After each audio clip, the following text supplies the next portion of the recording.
आप करते क्या हैं? जो मेरी बेगम कहती है जी। मेरा मतलब है आप काम क्या करते हैं? घर के सारे काम मैं ही करता हूँ जी। मैं बेवक्त वक्त इलेक्ट्रीशियन भी हूँ। कैसे कहती है, क्या फायदा महंगे जूते का, चलना तो तूने अपने माँ के इशारों पे ही है। सारा कुछ तो आप धोते हैं, तो फिर वो क्या धोती हैं? वो वक्फे वक्फे से मुझे धोती है। ये बताएं, खाना कौन बनाता है? वैसे तो जी मैं ही बनाता हूँ। आगे से सेन में टहलती हुए वो बोले, अब पुत्र उन्होंने खवा जिन्हों का घर है, मैं तो जिंदगी के डंग पूरे करता वा। दुनिया में दो तरह के लोग हैं, आज़ाद, खुश और मर्जी के मालिक, और दूसरे शादीशुदा। आज हम आपकी मुलाकात करवाते हैं दूसरी किस्म से। अस्सलाम वालेकुम। क्या हो गया? मैं तो आपसे हाथ मिलाने लगा था। माफ़ कीजिए जी, दरअसल शादी के बाद मुझ पे हाथ उठाया ज़्यादा और मिलाया कम गया, तो मैं समझा शायद आप भी। उन्हें नहीं, ऐसी कोई बात नहीं, आप आराम से बैठे। आप करते क्या हैं? जो मेरी बेगम कहती है जी। मेरा मतलब है आप काम क्या करते हैं? घर के सारे काम मैं ही करता हूँ जी। मैं बेवक्त वक्त इलेक्ट्रीशियन भी हूँ, प्लम्बर भी हूँ, खानसामा भी हूँ, और तो और स्वीपर भी हूँ। आपका बुनियादी मसला क्या है? अजी मसला नहीं जी, मसाइल, और वो भी इतने ज़्यादा कि ना मैं बता पाऊँ और ना आप सुन पाएँ। लेकिन सबसे बड़े मसलों में से एक शॉपिंग का है जी। वो कैसे? आपने कोई चीज़ खरीदनी हो तो कितनी दफ़ा बाजार जाते हैं? एक ही दफ़ा। मुझे 3 दफ़ा जाना पड़ता है।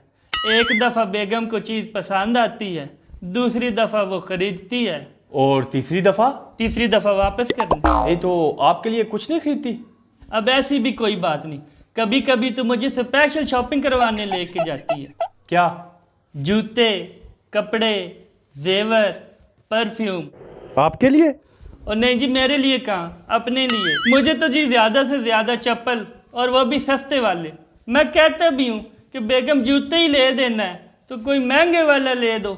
आगे से कहती है, क्या फ़ायदा महंगे जूते का, चलना तो तूने अपने माँ के इशारों पे ही है। माँ से याद आया, आपकी बीवी और आपकी माँ के तल्लुकात कैसे हैं?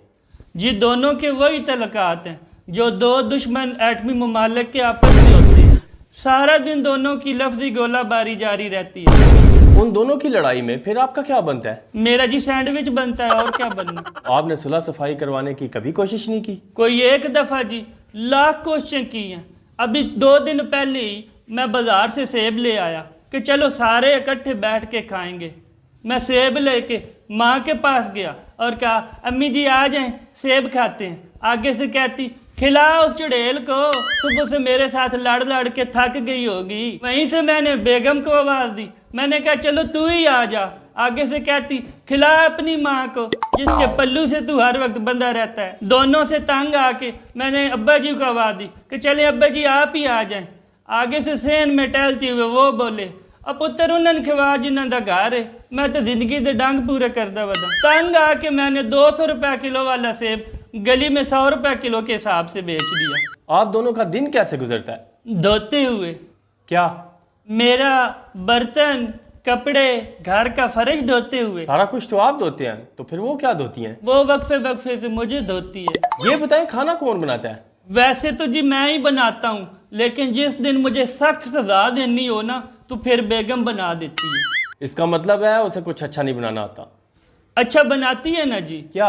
मुंह बड़ा अच्छा बनाती है, मूड बड़ा अच्छा बनाती है, और तो और मुझे मुर्गा भी बड़ा अच्छा बना लेती है। आप झूठे मुंह ही उसके खाने की तारीफ कर दिया करें, हो सकता है इस तरह उसके दिल में आपके लिए रहम पैदा हो जाए। एक दिन की थी जी तारीफ, उस दिन खुशकिस्मती से बिरयानी बनी भी बड़ी अच्छी थी। मैंने कहा वाह भाई, आज तो स्वाद आ गया, जिसने बिरयानी बनाई है दिल करता उसके हाथ चूम लूं। बेलन से मारा मुझे। तारीफ करने पे मारा? क्यों? और जी बिरयानी पड़ोस से आई थी, मुझे कहती मेरा खाना तो तुझे जहर लगता है, बाकियों के तू हाथ चूमने के पीछे है। आप दूसरी शादी क्यों नहीं कर लेते? और ना जी ना, ना मैं इससे ज़्यादा मार खा सकता हूँ और ना काम कर सकता हूँ। मेरे लिए एक ही काफ़ी है। चलें, दूसरी शादी ना सही, इससे कम से कम छुटकारा हासिल कर लें। ये करने की कोशिश भी कर बैठा हूँ भाई। एक दिन मैंने तंग आके कहा कि इस औरत से मैंने छुटकारा हासिल करके ही रहना है। अब आपको पता है, इतना बड़ा डिसीजन बंदा खुद से तो नहीं ले सकता ना। मेरे एक दोस्त वकील से मैंने कहा चलिए उनसे मशवरा करते। मैं मशवरा करने उनके घर गया, आधा घंटा बाहर खड़ा रहा, वकील साहब नहीं बाहर आए। आधे घंटे बाद उसका भाई आके कहता कि आप कल आइएगा, आज तो भाई ने वॉशिंग मशीन लगाई हुई है। मैंने कहा भाई ये तो आवे का आवे ही बिगड़ा हुआ है। ने भाई जा चुप करके। अच्छा, अपने तजर्बे की रोशनी में बताएं, लव मैरिज बेहतर रहती है या अरेंज मैरिज? पहले आप बताएं, कत्ल बेहतर रहता है या खुदकुशी? दोनों ही जान ले मैं। बिल्कुल, ये भी वैसे ही है। समझ गया। चलें, जाते जाते हमारे देखने वालों के लिए कोई पैगाम? पैगाम तो कोई नहीं जी, बस दुआ है कि हर कुंवारा जल्दी से शादी करे और हर एक को मेरी बीवी जैसी बीवी मिले। अगर वो इतनी बुरी है तो आप बाकियों के लिए ऐसी बीवी की दुआ क्यों मांग रहे हैं? अजी मैं अकेला क्यों दुखी रहूं, ये सजा सारे भुगते ना।